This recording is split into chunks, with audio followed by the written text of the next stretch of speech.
Para mí es un honor participar en este panel por varias razones, porque está presente el doctor Betancourt, Carlos Betancourt Jaramillo, que es uno de los gestores en el Consejo de Estado de las más importantes jurisprudencias en materia de prueba, y porque tengo el honor de compartir también la mesa con el doctor Peirano, que es uno de los, digamos que conocidos gestores de esa teoría. Digamos que la ponencia que voy a exponer es una visión crítica de la doctrina de las cargas probatorias dinámicas. La expongo en este marco del Congreso Internacional en Panamá, con el objeto de presentar a ustedes o de preguntarnos si realmente esta teoría que se viene exponiendo hace mucho tiempo, digamos que valdría la pena incorporarla a la legislación, que si es bueno o es malo hacerlo, y lo que quisiera fundamentalmente es presentarle a ustedes cuál fue la experiencia en Colombia sobre este particular. Arranco de un tema básico. En Colombia el artículo 177 del Código de Procedimiento Civil es similar al artículo 784 del Código panameño, de acuerdo con el cual incumbe a las partes probar los hechos o datos que constituyen el supuesto de hecho de las normas que les son favorables. Entonces partimos de tener simplemente una regla de carga de prueba, una regla fija, una regla que le indica a las partes al inicio del proceso a quién le corresponde probar, y asimismo le indica al juez al final del proceso qué debe hacer cuando encuentre que no está probado determinado hecho. Y digamos que esa regla no presenta dificultades en lo que uno denominaría casos fáciles. Si usted dice, yo afirmo que una persona me debe o afirmo que existe un crédito y yo no pruebo, pues simplemente el juez al final del proceso irá a rechazar la demanda. Igual, si yo al contestar la demanda como demandado propongo una excepción de pago y no pruebo el pago, pues el juez simplemente declarará la existencia del crédito y rechazará la excepción de pago. Digamos que las dificultades o los problemas se presentan en lo que la doctrina ha denominado los casos difíciles, y particularmente la discusión en relación con las cargas dinámicas probatorias se ha presentado en el evento de la responsabilidad médica, en el cual nos preguntamos si es adecuado exigirle a la víctima que está digamos que en inferioridad de condiciones para probar, si es adecuado exigirle a la víctima la prueba de la culpa médica, o si por el contrario deberíamos trasladarle esa carga al médico e imponerle al médico la carga de acreditar la ausencia de culpa. Lo primero que quisiera preguntarme es si esto realmente ha sido presentado como una doctrina o más bien ha sido presentado como una idea o como una hipótesis. En realidad no se encuentra, creo que no ha sido elaborada de manera completa, y allí digamos que es donde encontramos la gran parte de las dificultades. Creemos que la doctrina, la jurisprudencia a veces esboza ideas, las esboza de manera general, en la cual dice nuestra idea es esta, nuestra idea es aligerar la carga de la prueba de la víctima, pero no nos dice si se requiere o una reforma de la ley o la aplicación de lo que hay. Si se requiere una reforma de la ley, ¿cómo debería ser ella? ¿Qué quiero decir? No se elabora una doctrina completa. Entonces, en el mundo se van poniendo banderas y se va diciendo la carga dinámica ha conquistado territorios, ha conquistado temas, y en todas partes estamos, porque todo nos suena bien. Allí donde la idea ha sido, digamos que invocada o ha sido de alguna manera tenida en cuenta, entonces allí estamos diciendo, allí vamos ganando espacio.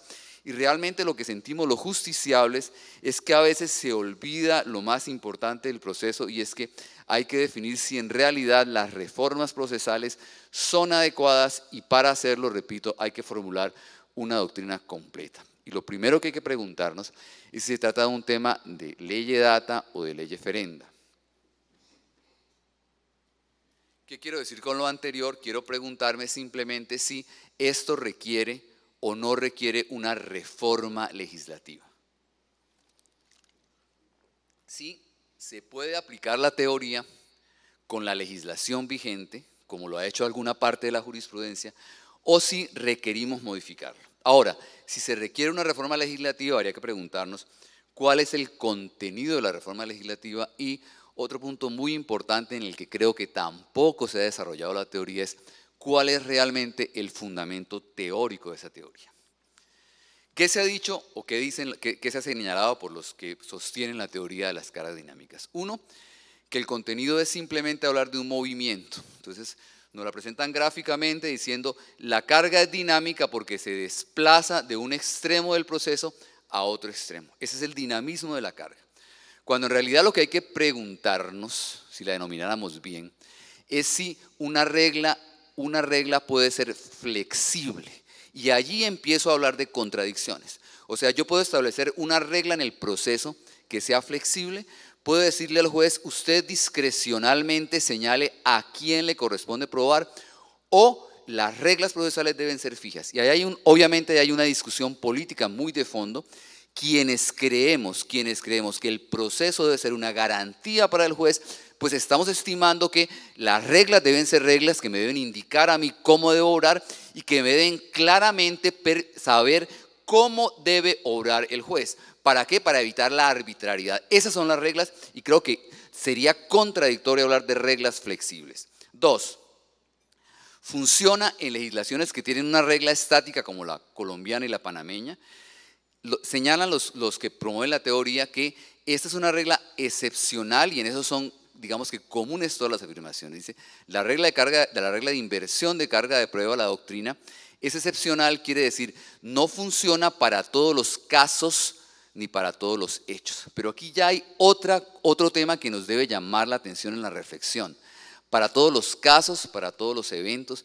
Y entonces tenemos esa manía de generalizar apresuradamente y decir, en los casos de responsabilidad médica se va a aplicar. Y resulta que todos los casos de responsabilidad médica no son iguales. En algunos casos al médico le quedará más fácil probar, pero en otros casos al paciente le quedará más fácil probar. 3, dice la teoría, en estos casos, en los casos difíciles, dice claramente, la regla debe inaplicarse para hacer la justicia del caso. Y entonces aludimos al paciente indefenso en el quirófano, solo, anestesiado, y decimos, ¿cómo le vamos a poner a ese pobre paciente la carga de probar? Y ahí hay demagogia, porque señores, el paciente no es el que va a probar. El que va a probar es el abogado del paciente que va a ir al proceso, que va a poder pedir la historia clínica, que va a poder pedir un dictamen pericial. Luego ahí hay algo de demagogia.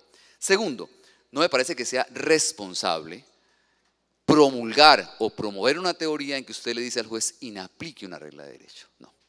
Yo creo que un juez tiene que aplicar una regla de derecho. ¿No la aplica cuándo? Cuando es inconstitucional. Ahora, digamos que si uno mira los argumentadores más antipositivistas, los más realistas, nadie le dice inaplique la norma del derecho. Interprétela, derrótela si quiere. Deme argumentos para indicar que aquí hay que aplicar otras normas. Acuda a otras normas del sistema. Pero uno no puede decir al juez inaplíquela por hacer la justicia del caso. 3, debido proceso. Los que promulgan la teoría indican que esta es la única crítica seria que se le ha formulado, y es decir, simplemente cómo es que el juez al final del proceso cambia las reglas de juego. Al final del proceso, digamos que aplica una regla distinta, yo sabía que no tenía que probar y al final el juez me rechaza la demanda simplemente porque digamos que modifica la regla con la que yo contaba al principio del proceso. Entonces, en este punto, la doctrina indica que sería aconsejable que en una audiencia preliminar se hiciera la distribución de la carga de la prueba. O sea, que antes de fallar hiciéramos una audiencia en la cual hiciéramos la distribución de la carga de la prueba. Y por último, el fundamento teórico de las cargas procesales. Yo aquí quiero referirme a lo siguiente. Se cita mucho a Goldsmith para decir que él habla de las cargas dinámicas, que habla del dinamismo en el proceso, y en realidad Goldsmith no habla del dinamismo en el proceso. Goldsmith habla de las cargas procesales, es una teoría muy importante sobre el punto, pero no lo hace. Quienes lo dicen, lo cito textualmente, dice que Ovenda no previó la posibilidad de que el demandado aportara su propia versión de los hechos y por tanto también basara su pretensión en hechos constitutivos y que debieron probar los mismos y que el actor le incumbiera entonces probar hechos impeditivos modificativos. resumo, de tal manera que esta clasificación y distribución de la carga de la probatoria no prevé un proceso. Eso no es cierto. El dinamismo del proceso sí está previsto. Ustedes saben que en la demanda el demandante pide pruebas. En la contestación de la demanda, teniendo en cuenta lo anterior, el demandado pide pruebas. Ahí propone excepciones y posteriormente a lo anterior, el demandante tiene la posibilidad de pedir pruebas sobre las excepciones. Luego, el tema de la distribución de la carga de la prueba sí está previsto en el proceso sin que se requiera acudir a la teoría de las cargas dinámicas. Bien, lo que habría que preguntarse es uno. Se requiere una reforma, pasamos de una regla estática a una regla flexible. Hay que hacer una redistribución, hay que hacerlo en la audiencia preliminar. Y esto es realmente muy importante a tenerlo en cuenta. La pregunta es, la teoría de las cargas dinámicas hay que aplicarla al momento de, o sea, hay que hacer una distribución. ¿Se trata de un problema de decreto o se trata de un problema de valoración? Se trata de que hagamos una audiencia preliminar en que digamos a usted le toca aprobar y a usted le toca aprobar. Ahora, dos, ¿qué criterios vamos a utilizar? ¿Cuáles son los criterios reales que vamos a utilizar? Facilidad, criterios técnicos, acceso a la prueba. ¿Cuál es el contenido de la distribución? ¿Qué es lo que hay que decir? Habrá que decir a usted que le queda más fácil probar el hecho contrario, fíjense señor médico, a usted que le queda más fácil probar la ausencia de culpa, debe probarlo y si no lo prueba será condenado. Miremos qué pasó en Colombia, que es lo que quisiera contarles con la experiencia colombiana. Entonces tenemos en el año 92, el Consejo de Estado crea la teoría de la falla presunta y dice en una sentencia de las más importantes, dice, resultaría más beneficioso para la Administración de Justicia resolver esta clase de conflictos si en lugar de someter al paciente a la demostración de la falla de servicios, fueran estos, o sea, los médicos, los que, ojo, los médicos, porque por encontrarse en mejores condiciones de conocimiento, satisfacieran directamente las inquietudes y cuestionamientos que contra sus procedimientos se formulan.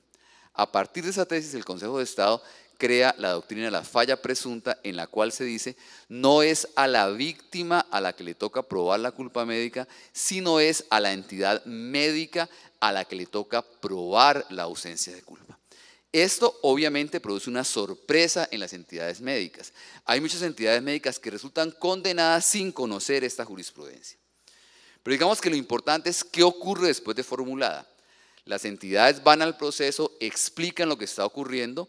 La regla general es que traen documentos, piden testimonios técnicos, pero ojo, no traen dictámenes periciales. ¿Y por qué no traen dictámenes periciales? Porque simplemente si el Consejo de Estado me dice a mí, oiga, usted debe explicar por qué sabe, pues yo vengo y explico.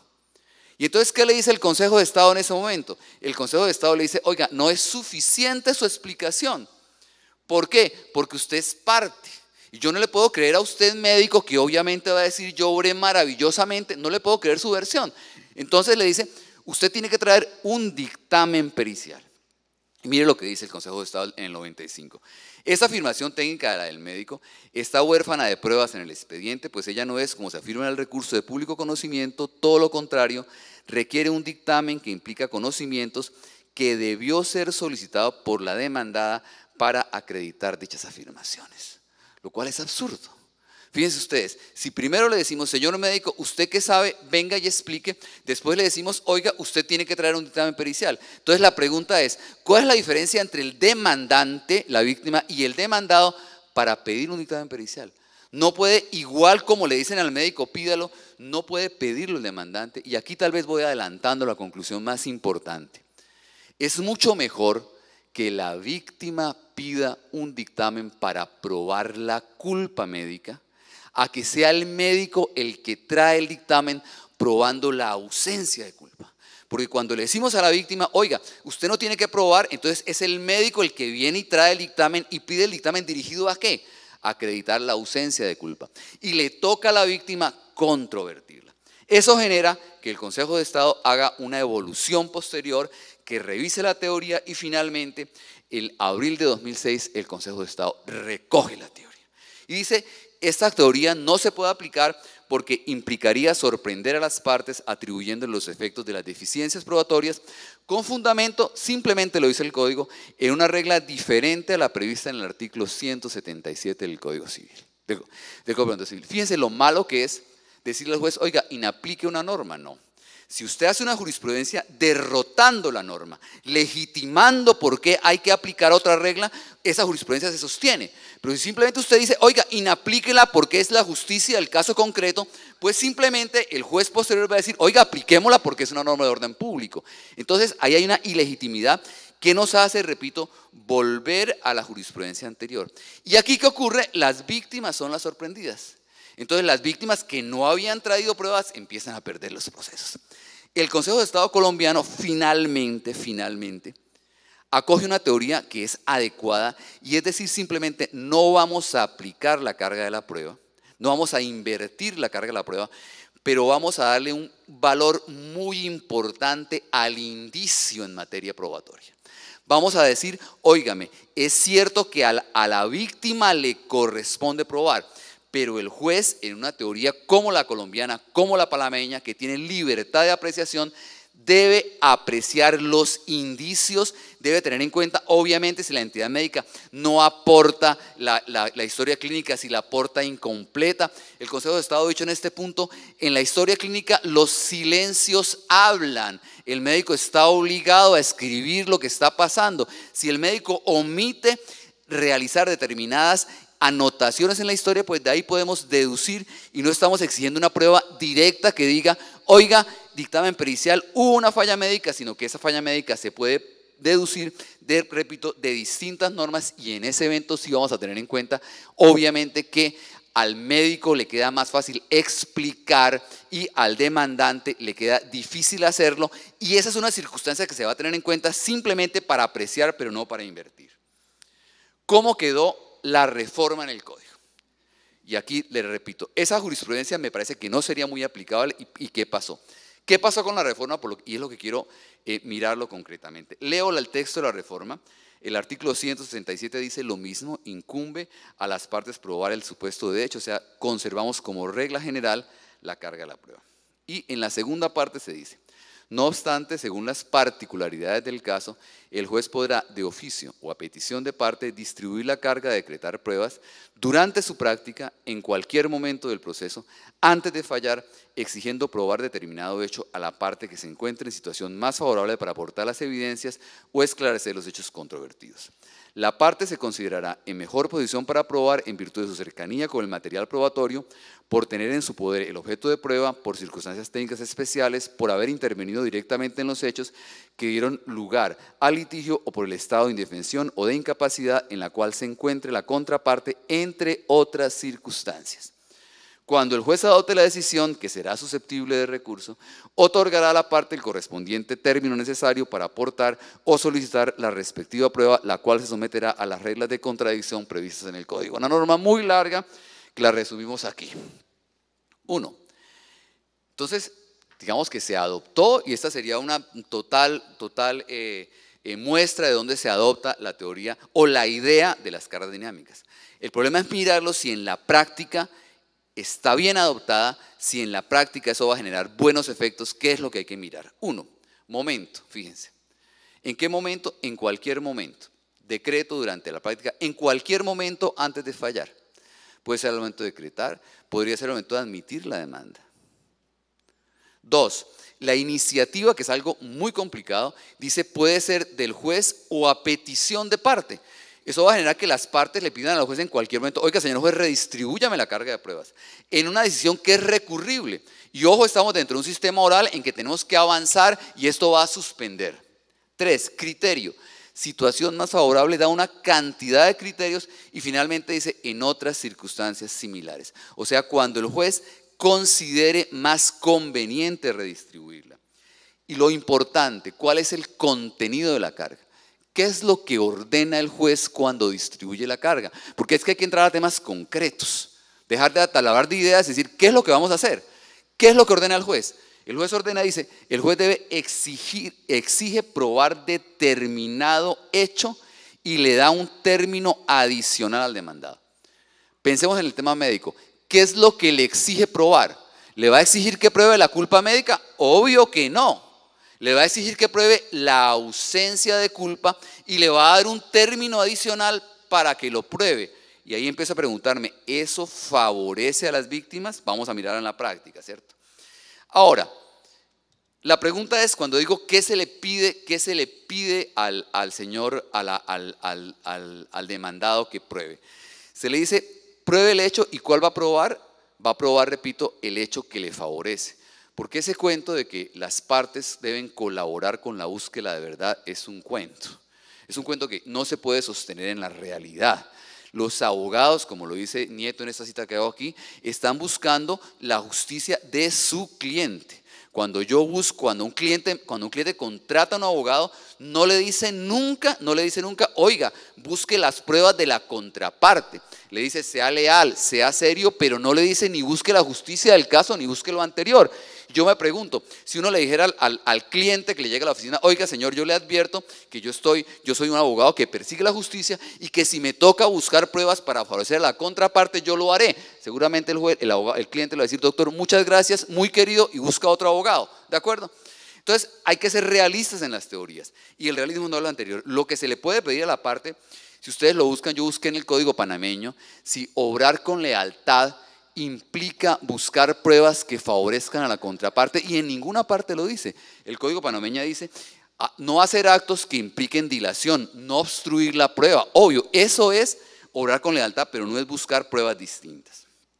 Uno diría que, frente a las nuevas teorías, podría hallar tres posibilidades de las partes y la prueba. Uno, la obstrucción, la parte que obstruye las pruebas, que no permite, que no entrega documentos, que es una actitud evidentemente rechazable. Otra, la pasividad.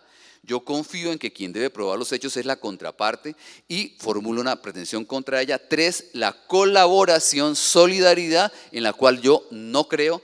Y tres, que creo que es la posición que hay que asumir ahora frente a la nueva legislación, es una posición activa.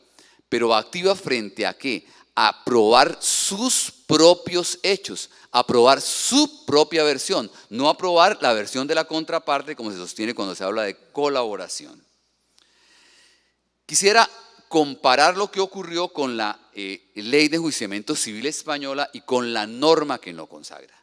El artículo 217 simplemente consagra la carga de la prueba como regla general y consagra unas excepciones en las cuales, conforme con la ley, desde el principio sabemos que la carga de la prueba se distribuye de manera separada. Ejemplo, en procesos sobre competencia desleal y sobre publicidad ilícita, corresponderá al demandado la carga de la prueba de la exactitud de la veracidad de las indicaciones. Obvio, en competencia desleal, si yo anuncio determinada característica de un producto, a mí me toca probarla y me la están invirtiendo la carga desde el principio. Luego ya sabemos qué está pasando, hay una regla fija.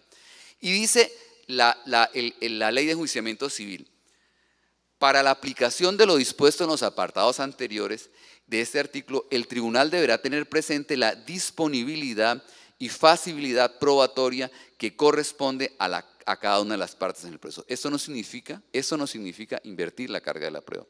Significa que al final del proceso yo le voy a exigir a la parte que le corresponde que prueba determinados hechos.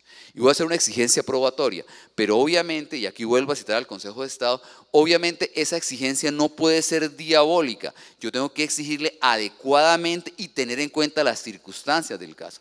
Si tenemos una entidad demandada que no explica, que no responde, que no manda, pues simplemente con todo lo anterior yo voy a poder deducir indicios y voy a hacer una valoración en general del proceso que me permita, repito, hacer una conclusión distinta sin traer al proceso una teoría distinta de inversión de carga de la prueba. Digamos que la diferencia fundamental, que es lo que uno tendría que mirar, es si la teoría uno debería aplicarla en la distribución o en la valoración. Repito, obvio, cuando la parte no explica, mantiene una conducta pasivo cuando podría hacerlo, eso genera presunciones. Esa conducta sumada a la imposibilidad de probar es un indicio de responsabilidad. El juez puede ser entonces, repito, menos exigente a la hora de probar la responsabilidad médica. Reitero, no hay que exigir un dictamen pericial que puntualmente diga aquí hubo una falla médica, aquí quien causó el daño fue la entidad médica, sino simplemente podrá aceptarlo mediante pruebas indirectas, repito, flexibilizando la apreciación y simplemente aplicando el criterio de libre valoración sin que hagamos ninguna reforma.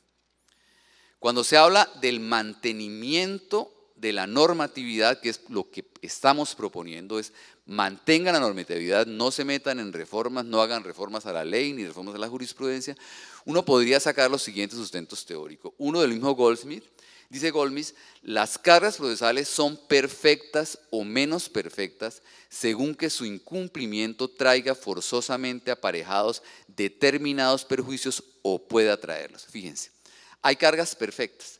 No asistir al interrogatorio de parte implica que usted queda confeso de los hechos. Ahí no hay ninguna duda. No asistí y simplemente la respuesta es, usted queda confeso de los hechos.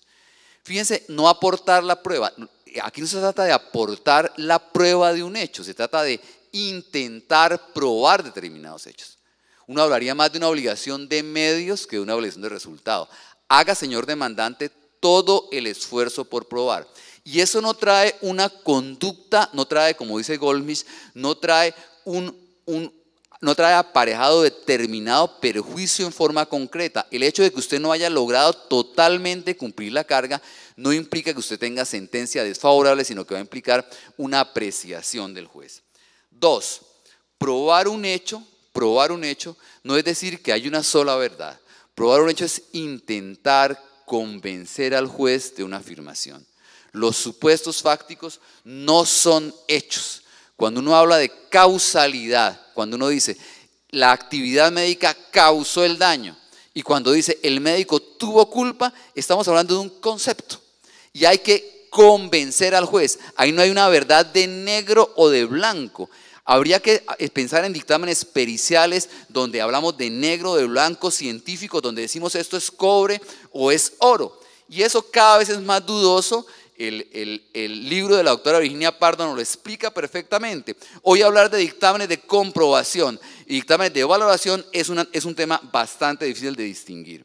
Entonces, repito, se trata de probar un hecho, de intentar convencer al juez y hablamos más de conceptos que de hechos. 3, uno puede aplicar la libre valoración, que implica tener en cuenta todo como lo ordenan las normas vigentes. Y 3, me parece que el tema hay que mirarlo en otros contextos. Hay que terminarlo con otras reformas. En Colombia hemos introducido otras reformas, por ejemplo, contestar la demanda. Ya no se va a admitir que la parte conteste la demanda con hechos dubitativos, ¿cierto? Ya no se va a admitir, simplemente si usted no contesta la demanda o no la contesta correctamente, vamos a tener por confesado los hechos. El doctor Parra dice claramente eso de que en la filiación natural el demandante dice, dice la señora, afirmo que tuve relaciones sexuales con el señor y el señor dice no me consta, pues esas contestaciones no se van a admitir, ¿cierto? El no me consta no se va a admitir. Usted tiene que ser afirmativamente me consta, no me consta, es cierto y explicar. Entonces creo que con todo este tipo de reformas, con una reforma como el dictamen de parte donde vamos a tener una discusión dialéctica, me parece que no resulta conveniente hablar de cargas probatorias dinámicas, no resulta conveniente intentar doctrinas, intentar teorías que por ser mal estimadas desde el principio y aparentemente favorecer a las víctimas, pueden terminar desfavoreciéndolas. Muchas gracias.